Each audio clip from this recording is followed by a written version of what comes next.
Hi, this is Nancy Damiano, garden girl at 2peasinabucket.com with this week's episode of Scrap Your Stash. Today we're going to be working through some of my large collection of Flair. It's one of my favorite embellishments and I love it because it's a clean embellishment with a nice simple geometric shape. It adds a nice pop of color to my pages and I can tie in pretty much any theme. I also like that it adds a little bit of metal to the design. Most of them come with generic messages and can fit the theme of many different pages. And they also, almost all of them come with adhesive on the back already. There are a few brands that don't. I just simply add a foam dot to the back of them. Now let's take a look at a few examples of how you can use Flair in your pages. In this first page, I used Flair to create a border on the page. Notice all the circles on the layout. By placing that large yellow die cut at the end of the border, I created repetition of the circular shape.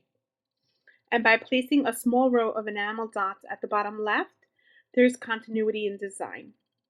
Despite all the layers of paper and color, the circular shape stands out and really draws your eye right to them. This page was made using the Lucky Charm collection by Dear Lizzie. On this next page, instead of lining up the Flair embellishments, I clustered them around the page. Each little grouping of Flair highlights important parts of the layout. First at the journaling on top, then onto the title, and then finally onto my favorite photo, which is further highlighted with a colorful transparency layer. Okay, now let's get started on the page. I'm going to warn you that I go a little bit Flair crazy on this page, but there's a good reason for it, and the design is still solid. The pictures can handle it, and I really do like the way it turned out. Okay, first let's take a look at some of the papers that I chose. This is the Snippets collection. A little bit of flashback, more snippets by Studio Calico. I was looking for cleaner designs. The sticker sheet is also by Studio Calico Snippets, and it matches the colors, as does the Amy tan line. Matches very well with these watercolor bright shades. More snippet stickers, word bubbles, and some stars. And 2 alphabets. These are brand new thickers by Studio Calico. I like the black chalkboard. And these are vellum stickers from Amy Tangerine. And here's a peek at some of my leftover Flair from other projects. There's Christmas, Halloween, space themes, and these, I wanted to combine them somehow on one page. Just my leftover stuff, not any of my new packages. And that was the point of making the entire page. Now I'm going to start out by using this scrap piece of paper to make a template for the large sunburst at the top of the page. I'm going to measure out 6 inches because that's about how wide I want it to be, no more than that. I need the bottom half for my photos. And I'm just going to trim that off. I'll start the sunburst by measuring just a straight line from corner to corner, more or less. And then I know I want 2 rays at the top and 2 rays at the bottom. So that's why I started in the center. They're not exactly the same width. I don't want it to look that symmetrical. I want it to look a little more handmade than that. And so I'm winging it and just pretty much doing it by eye. Now I'll take a look at the design. I'm pretty happy with it. I numbered them 1 through 6. I'm going to cut them out, and then this is going to be my pattern.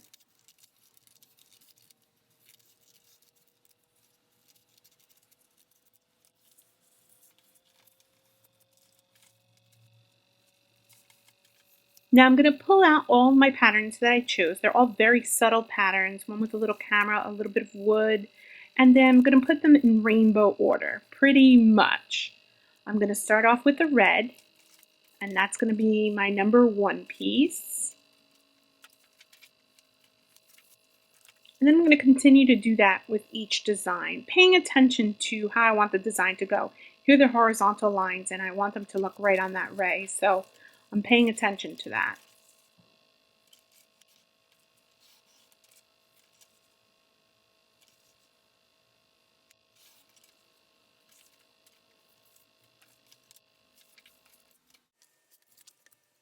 Now that I've completed cutting out all the sections of my pattern, I'm going to start building the page on this scrap piece of cardstock. And I'm going to put them in somewhat rainbow order, except for the wood that I chose. And that was just to provide a stark contrast to the light colors.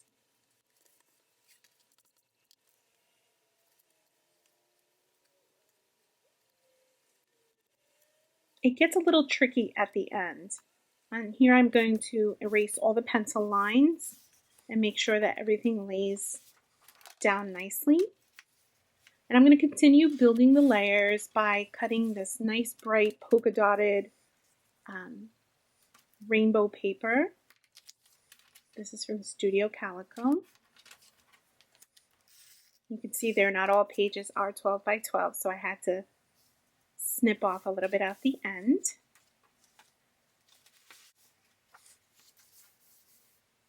Now I ran my journaling through my printer on this scrap piece of white cardstock. I know that I want to add my photos on this strip too, on the nice stark white, so they really stand out.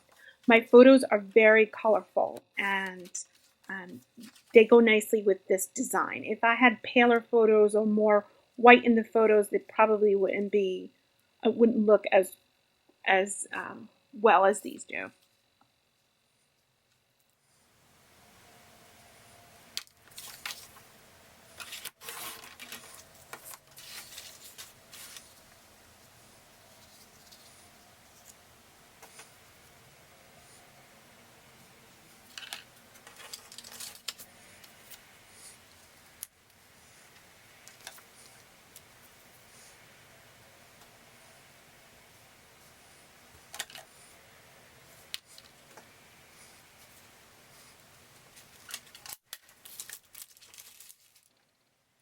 Now that I have a better picture of how the design is coming along, I'm going to pull out all of my leftover Flair.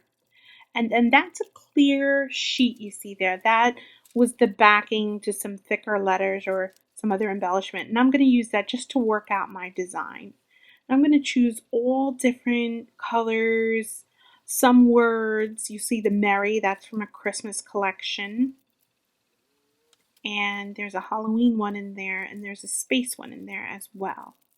And so I just wanted to fill up one entire array, and that gives a bold impact to the page.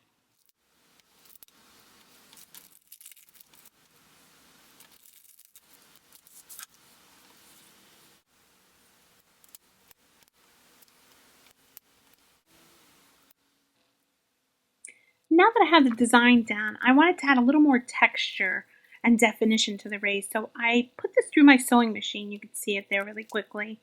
Just added some white stitching. And now I'm going to transfer the design over from my little clear sheet right onto the page.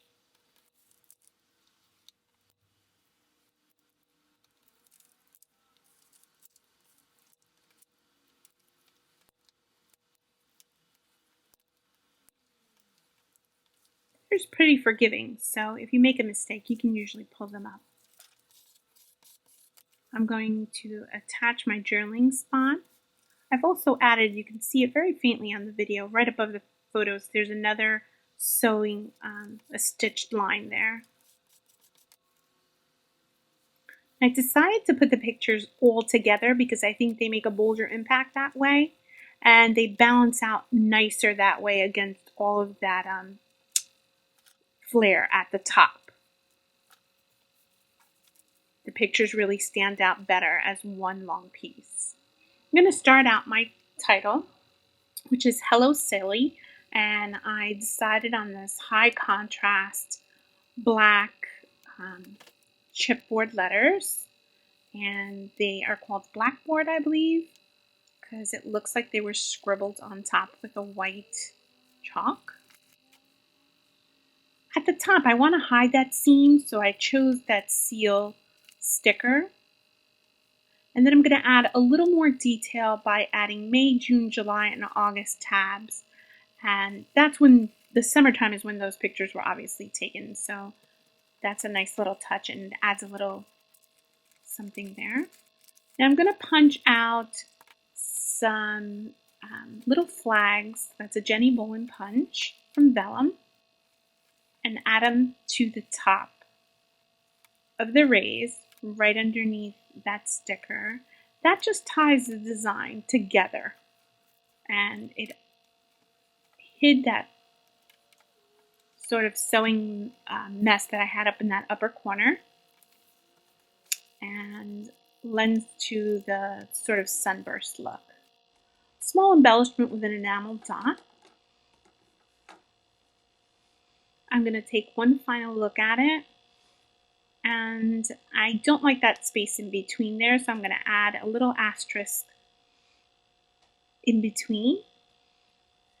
And that is it. This is a pretty clean and simple page, actually. It's very bold, and it's all about design here. I hope you've enjoyed watching this video and the few different options that you have for using your Flair. Don't forget, you can make a bold impact like in this page. You can use it to make a border that really makes your page stand out, or you can use Flair in clusters to draw the eye around the page. I hope you found this lesson useful in digging into your stash of Flair. Thank you so much for watching. I'll see you next time.